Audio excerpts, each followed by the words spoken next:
Welcome everyone to the October edition of Making a Difference.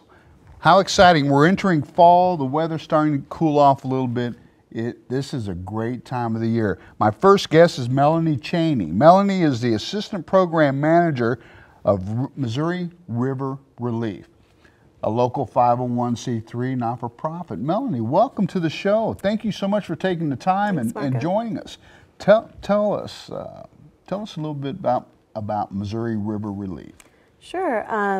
Well, River Relief is based in Columbia, Missouri. We have our office here, but we are an organization that works up and down the Missouri River.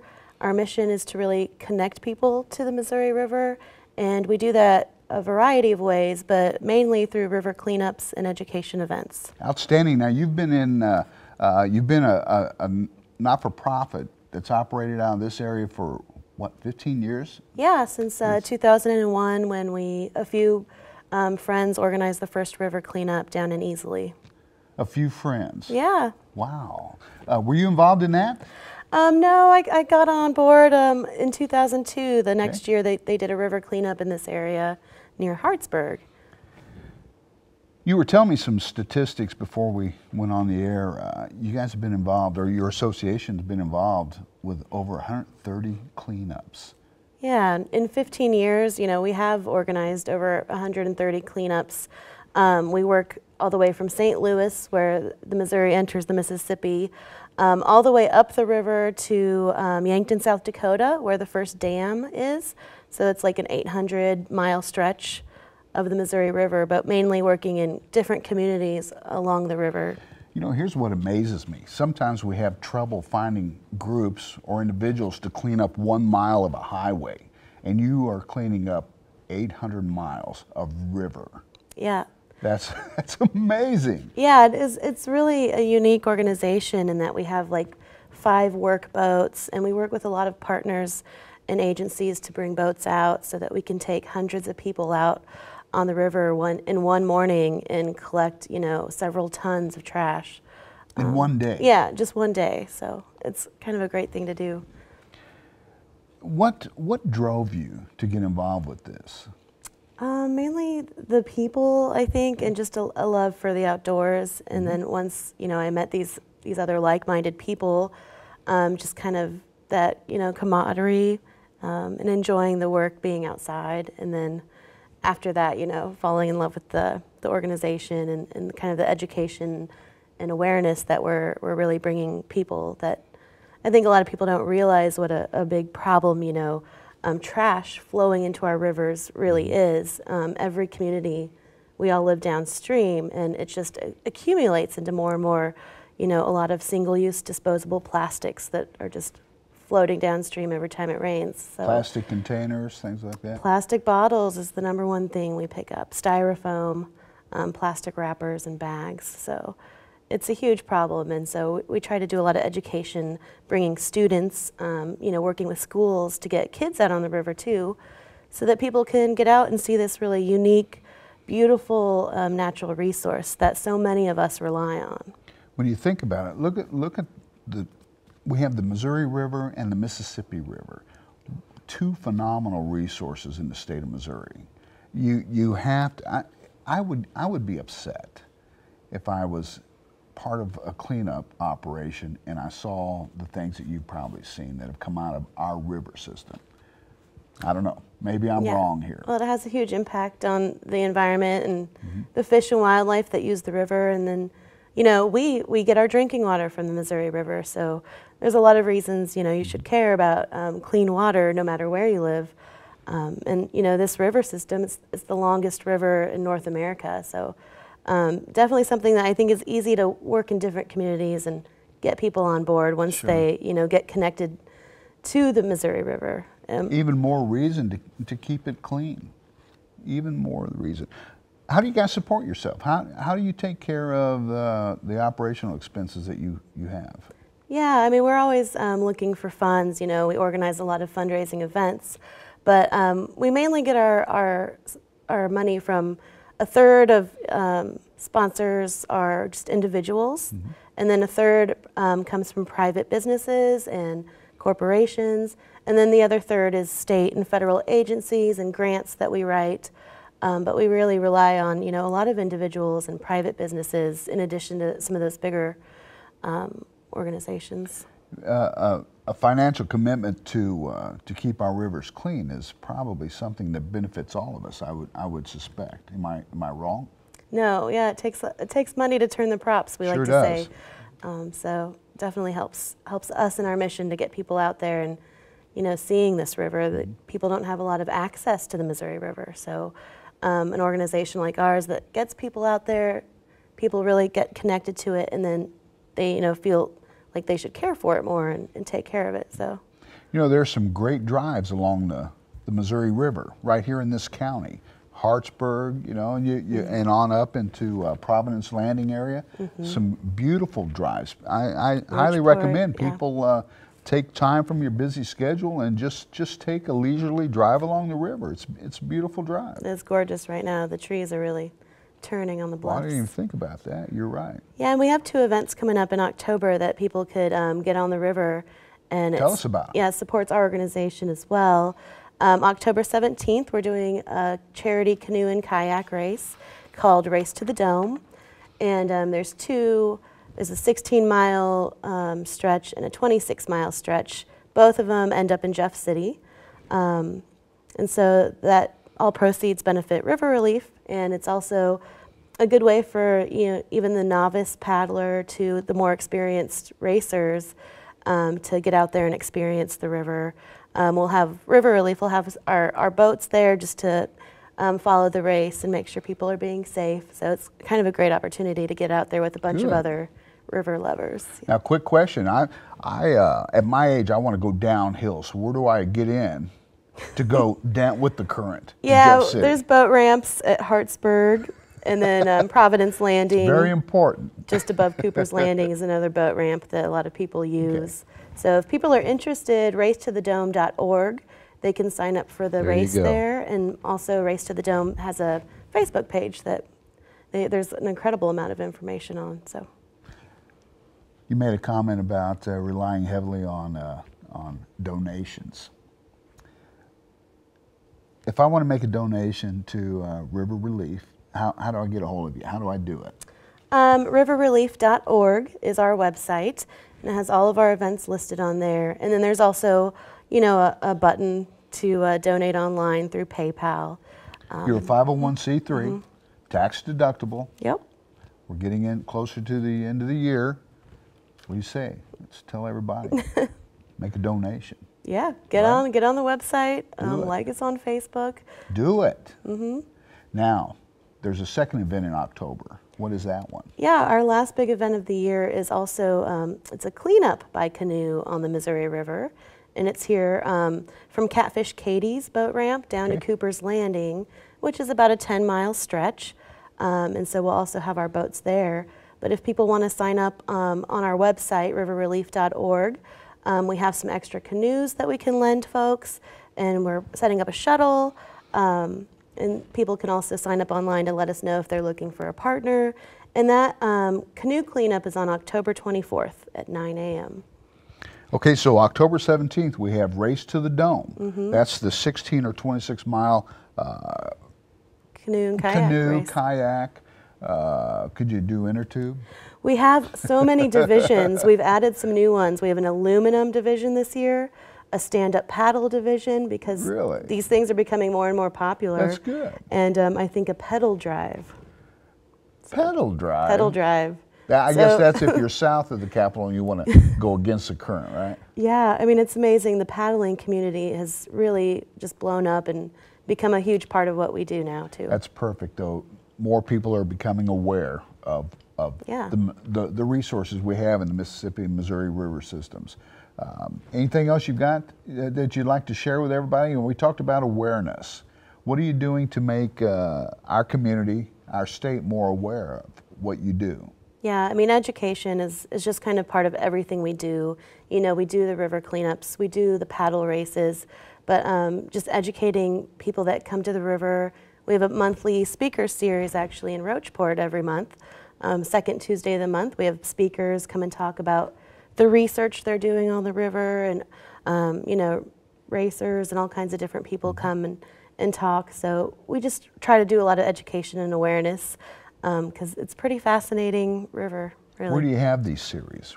Les Bourgeois Bistro, Okay. the bistro, there's a basement down there in Rocheport. And so every second Tuesday of the month at 7 Great. o'clock. Yep. Great. Now, who are some of your sponsors? Well, Missouri American Water Okay. is one of our biggest sponsors, which is great because half of the people in Missouri get their drinking water, you know, directly from the Missouri River. They're one of our biggest supporters. There's a number of private businesses, corporations, just individuals listed on our website. Well, let's end it with this. Thank you to everyone who supports your endeavors. You do great work. You do important work. Keep it up. Come back and let us know how River Relief is doing, and best of luck with your race to the Dome. Thank and you. what's the other? The Missouri River Cleanup. By canoe, yep. October's a busy month. It is. Melanie, Thanks, Marco. thanks so much, and come back. We will.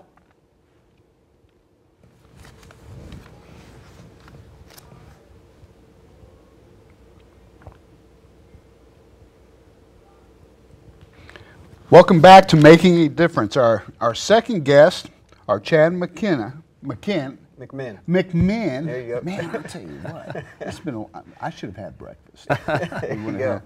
Chad McMinn and Mine's a little easier, yeah. Drew Smith. Both individuals. Chad is the development director of development for the Rainbow House. Yeah. And Drew, tell us what you do. Well, I'm a banker.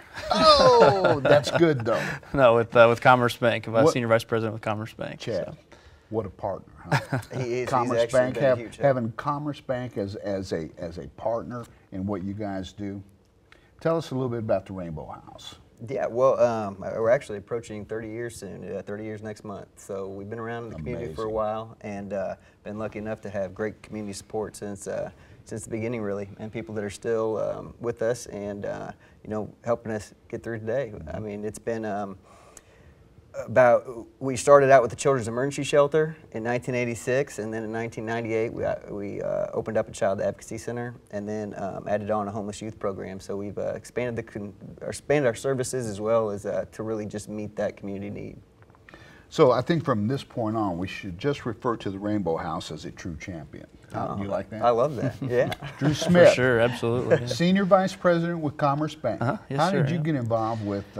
Well, I with was, Rainbow House? you know, the Commerce is a big advocate for different charities within the community, and it really looked for us to get out into the community and help out. And so the opportunity came for me to be on the board at the Rainbow House. I guess to be about almost 8 years ago now, and so I couldn't pass up the opportunity. It's such a great organization, and so you know, fortunately with me being involved, we've gotten Commerce Bank involved with Rainbow House, and it's been a great partnership. And you know, things like our match campaign that we're working on, I'm sure we'll talk about. And it's such a great organization; it's easy to get behind. So.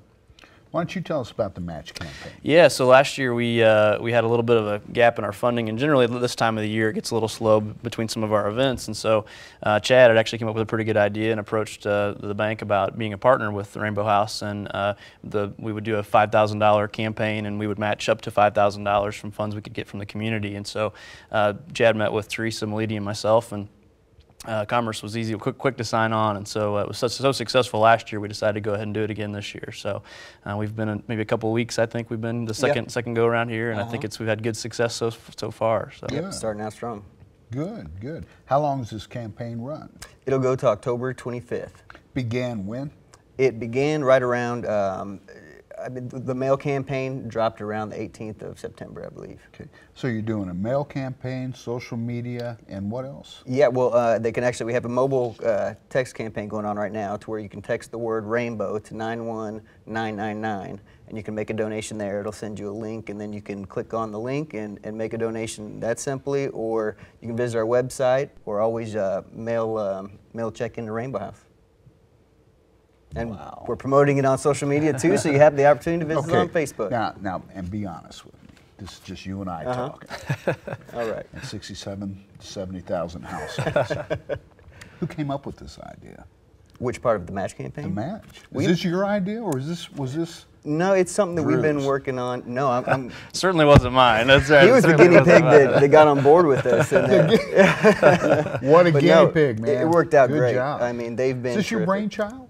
Yeah, well, I mean, I've been working on it for a while. The idea of match campaigns, it's not something new to nonprofits. You're exactly right. But it was something that I definitely felt could benefit us, and I thought that we had the community support to back us, and we really did. And that's one thing about the Rainbow House. I mean, we've got great staff, great people like Chad who devote so much time and energy to what he does, and this is just, I mean, we've got great people, and it was a great idea, and whoever came up with it, and so we were glad to get behind it and continue to be supportive of the Rainbow House. Another champion. There you go. Thomas Bank. Hey, thank you guys Definitely. for stepping up, because the world of not-for-profit is, you're always looking for support. Definitely. It's tough. Yeah. You're a 501c3, tax-deductible donations, which is great. How else do you support yourself? Well, speaking of tax-deductible donations, we also have tax credits. We have Missouri State tax credits, both Champion for Children and domestic violence. What a So value. It's just What a another value. another way you can support us, and we can give give back for your support. Grants. How you doing on grants? We're doing good on grants. We have ongoing grants that we've continued to been fortunate enough to get throughout the years. We do shuffle around with state contracts too, federal contracts, and so that's when you get into more of the fee-for-service things. Absolutely. But we've been fortunate enough to maintain our existing grants and renew a lot of those ones that have been with us for a long time, and so we also have United Way support. We're one of the funded United Way agencies. And so, but it's really community donations. I mean, it's almost makes about 50% of the income of the Rainbow House. So it's the people in the community that are giving to us. And Hear that, supporting us. Central Missouri? Don't stop. I mean, what you guys are advocates of children in need. That's right. That's phenomenal. You're champion. Yeah. What Well, I else? would, Go I ahead, would Drew. encourage people to, you know, if you're not able to make a donation or just want to learn more about the Rainbow House, to call the I think it's 474-6600, right? Yeah. Call and set up a tour. Come meet Chad and some of the staff. I mean, it's an amazing place when you go there. I mean, the things that they do for kids, it's unbelievable. And just to get the message out and to get the mission of the organization out is really important to us. So even if you're not able to donate, just come and learn more about it and spread the word. And our website is full of information, and that's rainbowhousecolumbia.org. Good. Can anybody volunteer and help you? Oh, there's all different kinds of ways to volunteer directly with the children. Something as easy as folding donations in our donation room. We also have different, all kinds of different ways you can support with activities, or you know, even just helping out with the facility itself. So I mean, we got something for everyone. That's right. Yeah, one of my first experiences with the Rainbow House, I volunteered in the emergency shelter, and the first time I was there was in the evening, getting ready for the kids ready for bed, and one of the little girls there wanted to read a story, wanted me to read her a book, and so we sat down and we read books, and one after another she came up and grabbed books and gave me to read, and she told me, she said, I've never done this before, and I said, well, what do you mean? I thought she meant never been at the Rainbow House or what it was, and she said, well, I've never read books before I go to bed, and that threw me for a loop. I couldn't believe that she'd never done that. So yeah, I was just like, this is got to do more for this place. So. Isn't it amazing, the children reaching out and you guys are here for them? That's a heck of a story. Yeah. You should tell that on TV. Yeah, I should. That'd be a great idea. That's right. Good for you, Drew. I mean, now you're hooked. You're a member of the board of directors. They'll never get rid of me. That's right. And that's a good thing. That's a good Absolutely. thing. We all have to have a cause, I think, and your cause is definitely very noble. Anything else coming up? We have November's Homeless Youth Awareness Month. We try and get as much information as possible to the public, kind of explain where we are as a community and that we do have the homeless youth problem going on in our public schools and around our city. And so we really we have a dodgeball tournament that will be hosting in the beginning of November. We need to get a commerce team in. Yeah, we do. Yeah, that's right. That's exactly right. Yeah. And then we have Masquerade Ball, and that's going to be in April, and that's a really big event for us. It's our biggest fundraiser. We had 500 in attendance last year, so it was a huge success for us. It's a really great event. Good. Then you've got a golf tournament. Yeah, usually in August we have our golf tournament. It's a neat event too. There's a lot of golf tournaments, and so we try to separate ourselves a little bit. And this one was started. Was this our 25th year we did it this year, I think. Stan Utley quietly started it back 25 years ago, and we have PGA Tour and Web.com Tour professionals come to the event, put on a skills challenge, have a kids clinic. It's a really neat event. It's one of one of a kind, I think, in Columbia anyway. Good job. If I want to volunteer, just go to your website. Go to our website, stop in, come see me. I'll give you a tour. You know what? I would like that. I think that's pretty neat, and I think more people should become aware of some of the youth-related problems and issues we have facing us. Columbia's kind of in a bubble. Maybe you guys wouldn't agree with this, but I just see it's kind of in a bubble. You know, we don't always think of child homelessness. Right. Issues like that. It was it's definitely shocking. an eye-opener for me when I started it. Yeah. I mean, I thought that, you know, the physical or abusive situations were happening, something you saw on TV on the coast. You Somebody didn't realize else. how. It's always someone else. That's right, yeah. Never could They're right happen in here. Columbia, Missouri, but it does. Yeah, the statistics are pretty startling on you know, sexual abuse and physical abuse, different things with kids, and it's not a fun thing to talk about always, but But it's it's a something we need to. conversation that we need to have. Right. Yep. It's awareness, Yep. and people need to know. And the more they're aware, the more our community will get behind the Rainbow House and help you guys fulfill your mission. Thanks so much for coming in. Thanks for having us. Come back anytime. And Appreciate Drew, it. I said Great. I was going to Thanks for having shame us you on into time. opening up your wallet. Commerce Bank, thank you for your support. Who else supports you around the community? Again, United Do Way, you want to all the mention any community. names? I'll leave out the names. But we have all the individuals in the community and a lot of the local businesses keep Commerce us. Bank stepped up. They did. They really helped That's us out good. this year, and we're lucky to have them. Good job. Gentlemen, come back anytime. Great. Thank you for everything you do. Thanks for having us.